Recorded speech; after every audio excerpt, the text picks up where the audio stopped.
I had walked the same route to work for years, cutting through the older neighborhoods where the streets twisted into one another like tangled veins. The houses there were forgotten relics from another age, their paint peeling, their gardens overgrown, their windows clouded with years of dust.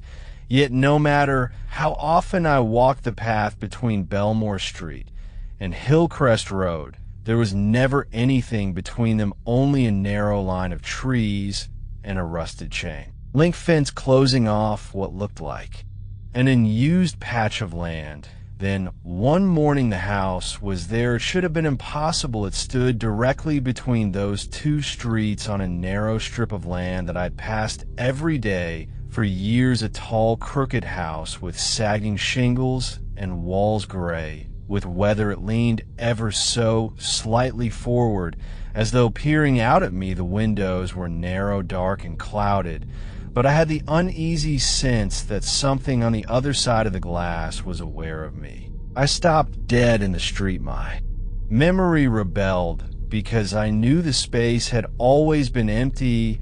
I remembered glancing through the trees countless times. Sometimes kids would play soccer there, kicking their ball against a rusted fence, but there had never been a house. I stood frozen, unable to look away. My chest felt heavy, and though I told myself it was curiosity, I knew that some deeper pull was dragging my eyes toward the neighbors. Did not acknowledge that they walked past without so much as a glance. I wanted to call out to one of them, ask if they saw it too, but something inside me resisted the urge. It was as though by speaking about the house, I would invite it closer into my life. The fence that had once sealed off the lot was gone, replaced by a narrow iron gate standing crooked and open. A path of cracked stones led up to the porch. I had no memory of that either that night. I could not sleep. My window faced toward that direction, though the house itself was several blocks away.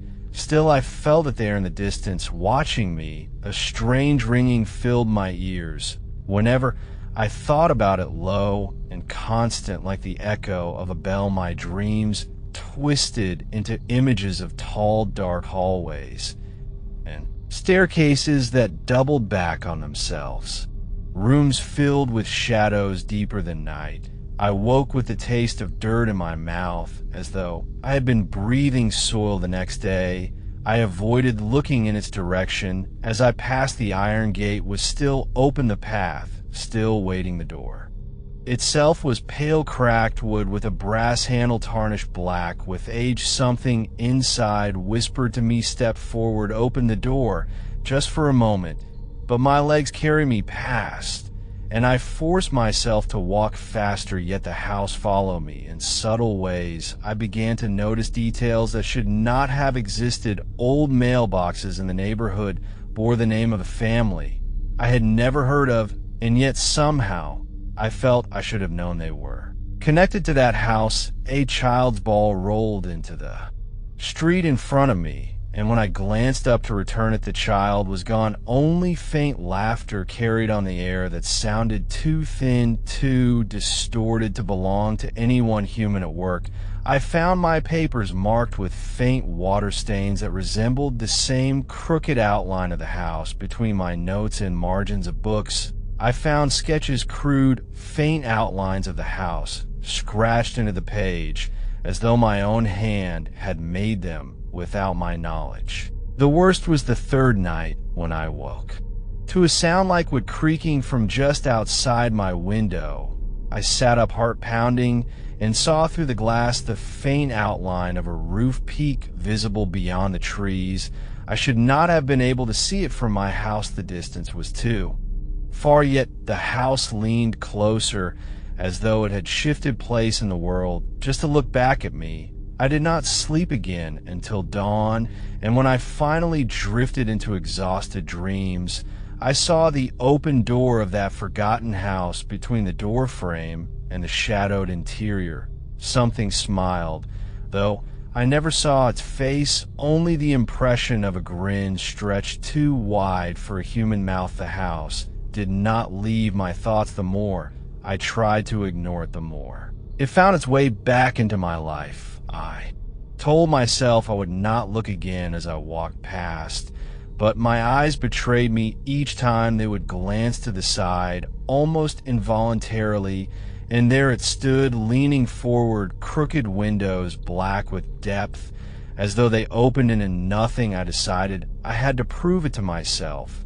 Maybe even to others. I told myself if I went closer, if I looked directly at the walls, the porch, the door, then I could dismiss it as an ordinary house and free myself of the obsession. But something in the back of my mind whispered that I already knew the truth. I could never dismiss it because it did not belong to this place or any place. I crossed the iron gate on a late afternoon, the sky heavy with gray clouds and the air colder than it should have been. I expected weeds to choke the pathway, but the stones were bare as if someone had walked them often recently. The closer I came, the more I realized how wrong the house was. The angles of its walls bent too slightly inward, not enough to be noticed from a distance, but standing before it I could see that the structure resisted geometry. It wanted to collapse, yet it held itself upright, as though defying the natural order. The porch boards creaked beneath me, though I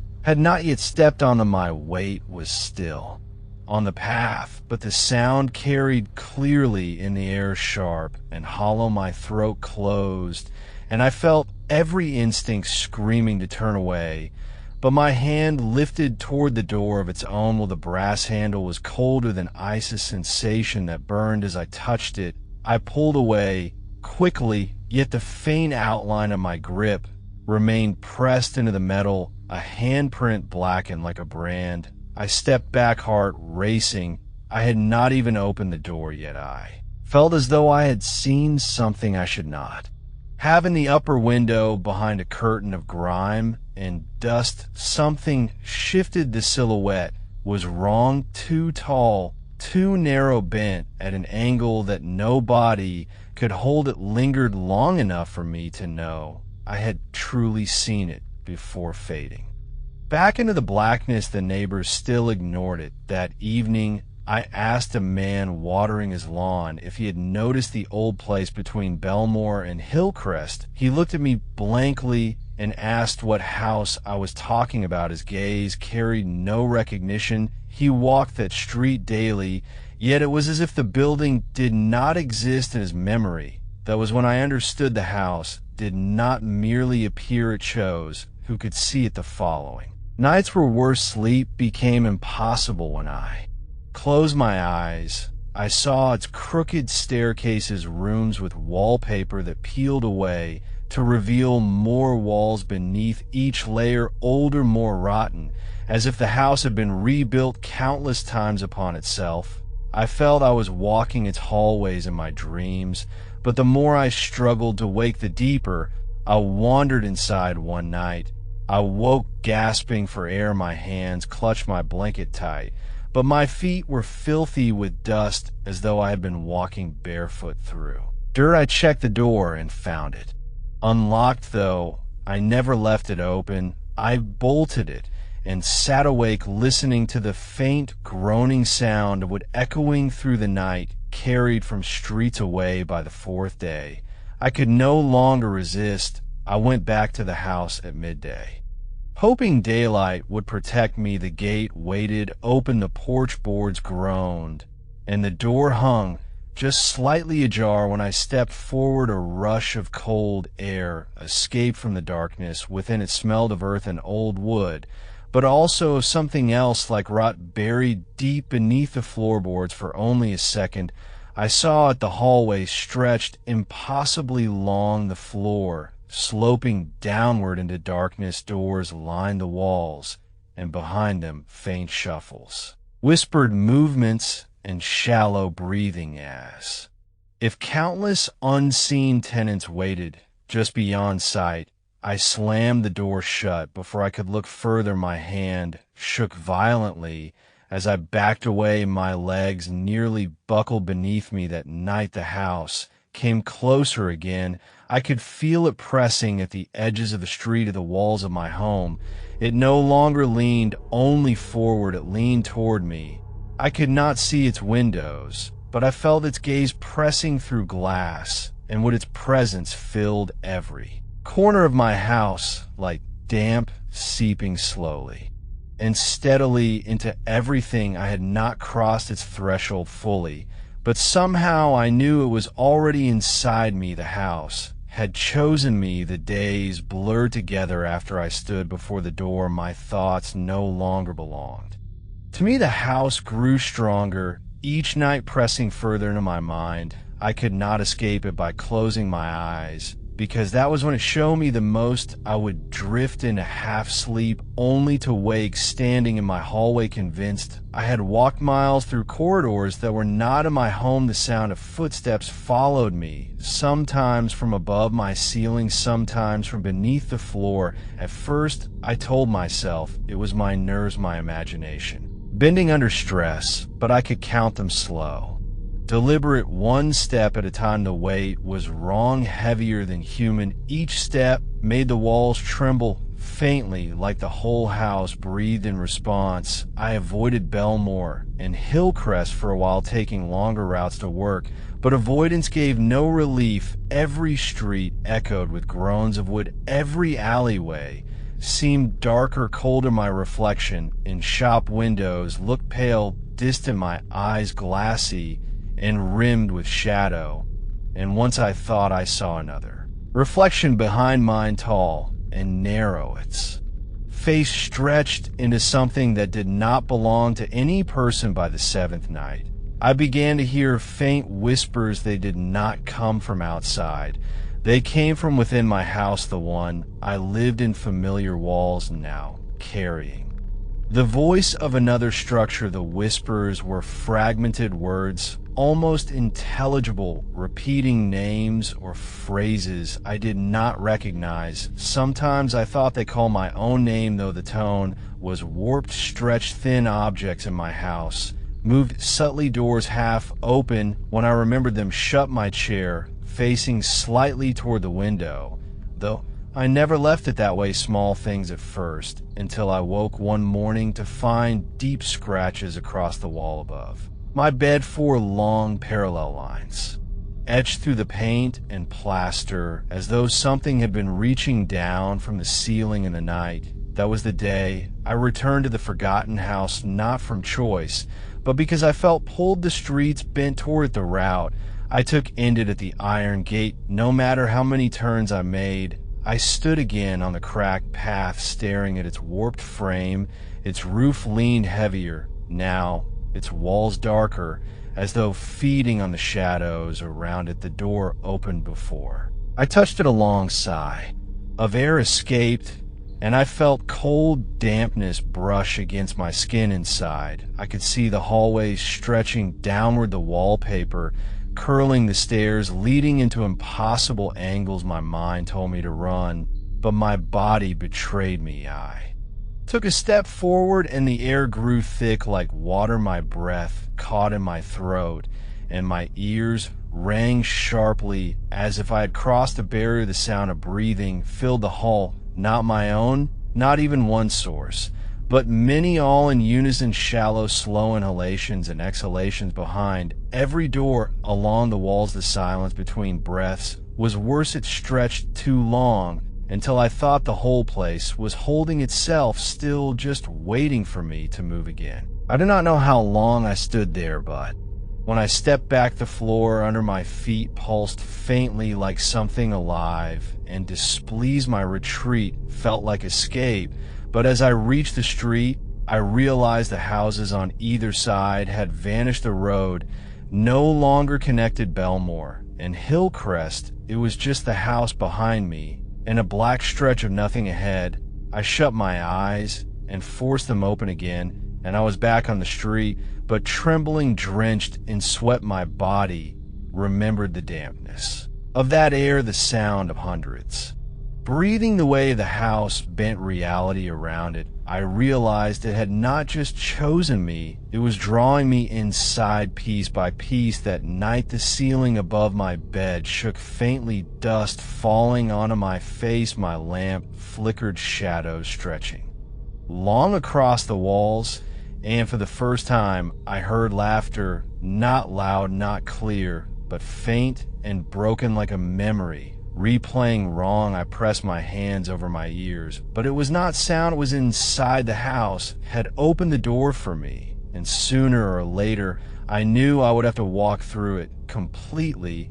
I began waking at odd hours of the night. Without any reason, the air in my room would feel heavy, as if the house itself was exhaling through the walls. My skin would prickle with the sensation of being watched, and every creak in the floorboards outside my door made me sit up rigid, listening. I could not shake the certainty that something was moving in the hallways of the forgotten house. On the fourth night, I decided to leave my bedroom door open, hoping that if anything was out there, it would reveal itself. I lay awake, staring into the dark hall, lit only by a faint orange glow spilling through a cracked window at the end of the corridor. It was during that watchful silence that I saw movement, slow, deliberate, a shape moving past the door frame, the faint suggestion of someone or something walking without sound.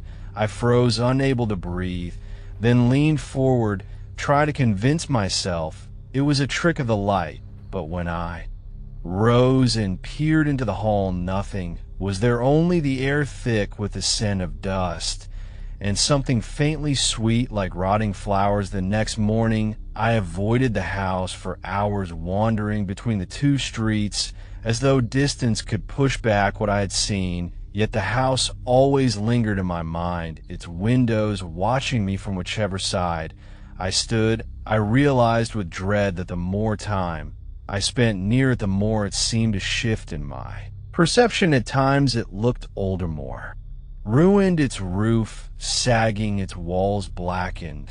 Then moments later it appeared almost whole, as though it had repaired itself. When I blinked, curiosity began to pull me deeper. I could not resist entering once more, though I promised myself I would not stay long. The air inside was colder than it had ever been, frost creeping along the inside of the window glass, though outside the day was mild. My footsteps echoed too loudly in the foyer, as if the house itself was amplifying them. And when I reached the center hall, I noticed something had changed. A doorway on the left wall, one I swore had been bricked over before, now stood slightly ajar, a sliver of darkness beckoning from within.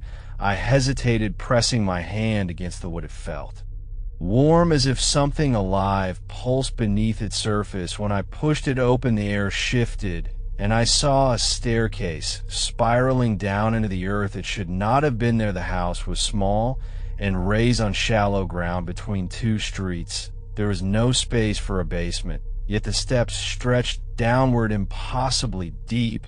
I tried to convince myself to leave, but my body moved without consent, and I descended the stairs, groaned, but never broke. And the deeper I went, the more I realized I had lost all sense of distance. My breath fogged in the freezing air, and I began to hear faint noises behind me, as though someone else was following. The soft scrape of feet on the steps, just out of sync with my own. I refused to look back. If I did, I felt certain I would see a face too close to mine at the bottom. I reached a door of warped wood. My hand trembled as I touched it. The moment I pushed it open, the smell hit me, a wave of rot, mold, and damp earth. The room beyond was not a basement, but a corridor, lined with doorways, each slightly open, each exhaling air that smelled faintly of decay. Shadows moved along the thresholds, though there was no source of light. I dared not enter any of them. Instead, I turned to leave, but the stairs behind me were gone, replaced with a blank wall of stone, as if the way had been sealed. Panic took hold. I ran along the corridor, trying doors one after another, but each open to something worse than the last one, led to a room filled with broken furniture and scraps of clothing strewn across the floor as though people had lived and died. There another revealed a narrow chamber where the walls pulsed like the inside of a body, veins dark and wet, glistening in the faint glow that came from nowhere the further I ran. The louder the noises became footsteps, laughter soft, but mocking, a chorus of voices whispering my name in tones both familiar and alien. When I turned a corner, I found a mirror standing alone against the wall, tall, cracked, and dirty. But when I looked into it, the reflection was not mine. The face staring back was pale, twisted, its mouth stretched wide in a grin too large to belong to anything human. And behind it the corridor stretched on forever, filled with hundreds of figures, all standing. Motionless, watching, waiting, I fell backward, crawling on the ground, my heart hammering. As the laughter grew louder, it echoed from every direction, now and not just behind me, but inside my skull. The mirror shimmered, and the figures within began to move, pressing against the glass, their hands smearing across the surface as though it was thin enough to break. I ran blindly until at last I stumbled upon a narrow stairwell leading upward. Without thinking, I climbed faster than my body should have allowed, my lungs burning, my throat raw. When I burst through a door at the top, I found myself once again in the forgotten house between the two streets, the foyer exactly as it had been the mirror. The corridor, the voices, all gone as though they had never existed. But when I looked back at the door I had emerged from, I realized it was the same bricked wall I had seen before, solid and unbroken, no door, no passage, no stairs. And yet I could still hear it faintly from behind the wall, the sound of laughter, muffled but constant. That night, when I tried to sleep, I dreamed of the mirror again, only this time it was not confined to the corridor. It stood at the end of my bed, and in its cracked reflection I saw myself standing still while something else smiled in my place. The days that followed were no longer days in any ordinary sense. Time lost shape. The sky outside the house between the two streets never seemed to match the hours my watch displayed. Sometimes dusk stretched endlessly, other times the sun would vanish without warning, leaving me in darkness too early. I told myself I would never return to the brick door, the hidden stair, the impossible corridor, but the house itself was drawing me back. Every step I took away from it was undone in dreams that pressed against waking, until I could no longer tell if I was sleeping or standing inside its walls. It began slowly, the signs that the house was no longer separate from me. When I walked past Mirror's Eye, sometimes caught glimpses of the cracked one from below, my reflection distorted, just for a moment stretched into that grin too wide to belong to me. I stopped looking at mirrors altogether, but their presence became unavoidable. Every window pane, every reflective surface caught me in passing, always a half second slower to move. Then I was as if something behind the glass was studying me, waiting for me to falter. The laughter followed me, too faint at first, like a memory of a sound, but growing louder with each night I spent in my own home. At times it was above me, pacing in the attic, though I had none. Other times it was below me, scratching at the floorboards as if someone was crawling beneath the planks. Yet when I investigated, there was nothing but silence, the kind of silence that feels alive and deliberate. By the fifth night, I stopped resisting. I walked out into the cold streets long past midnight and stood before the house, its windows dark, yet somehow aware of me. The air around it felt different, heavier, my breath clouded, as though winter had settled on this single plot of land. I tried to convince myself I was still in control, that I was walking inside by choice, but my body moved with the certainty of Someone being summoned inside the house. The air was colder than outside. The walls groaned as if breathing, and the faint scent of rotting flowers filled the air again. I felt my way through the dark until I stood once more before the bricked wall, and though I had seen it sealed solid before, the outline of a door was visible, faint as if drawn in dust. When I reached out, the bricks crumbled under my hand, vanishing like ash until the stair yawned open before me, again spiraling down into impossible depth. I descended without hesitation this time. My footsteps echoed, but not as mine alone. There were others walking with me, invisible yet present shadows brushing my shoulders. As I moved deeper, the laughter swelled, rising and falling like the breath of something vast that lived below the house. When I reached the corridor, it had changed. The doors were wider, taller, some open to blackness, others spilling faint glows of sickly light. The mirror stood once more, but now it was whole, unbroken, shining with a clarity that made the air around it ripple. My reflection stood there perfectly still, watching me with patient hunger as figures gathered behind it, their faces pale, their mouths slack, their eyes too dark. They filled the space behind the glass, pressing closer and closer until it looked as though the mirror was straining to contain them. I should have run, but my legs no longer obeyed me.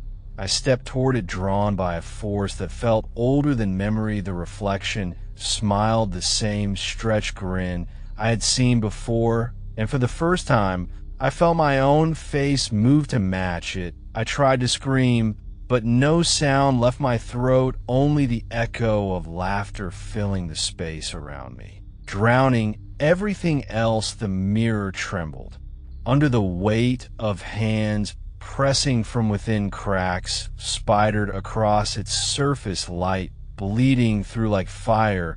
I reached out my hand, trembling against the glass, and felt warmth on the other side, something alive pressing back against me. The figures behind the mirror surged forward, their shapes blurring until I could no longer tell where they ended, and I woke in my own bed. But the relief lasted only seconds. The mirror was there at the foot of the bed, perfect and unbroken, reflecting not the room I lay in, but the endless corridor beneath the house. My reflection stood waiting, smiling, its lips moving in words I could not hear, while behind it the crowd swelled, their faces filling the glass there.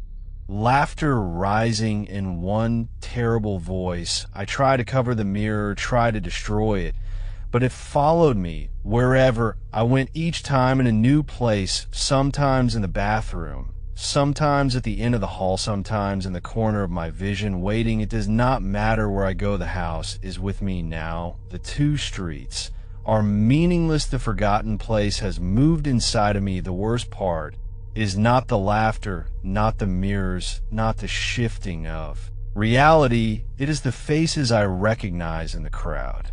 Behind the glass, people I have known, friends, family, even my own eyes staring back from deeper within the mass, all of them smiling too wide, waiting for me to step closer. I do not know if writing this will keep me anchored or hasten the end, but I feel the pull stronger each night. The bricked wall waits for me somewhere just behind the thin layer of this world, and I know the next time I look into the mirror, I will not see myself at all, only the house between two streets standing forever, waiting for me to come home.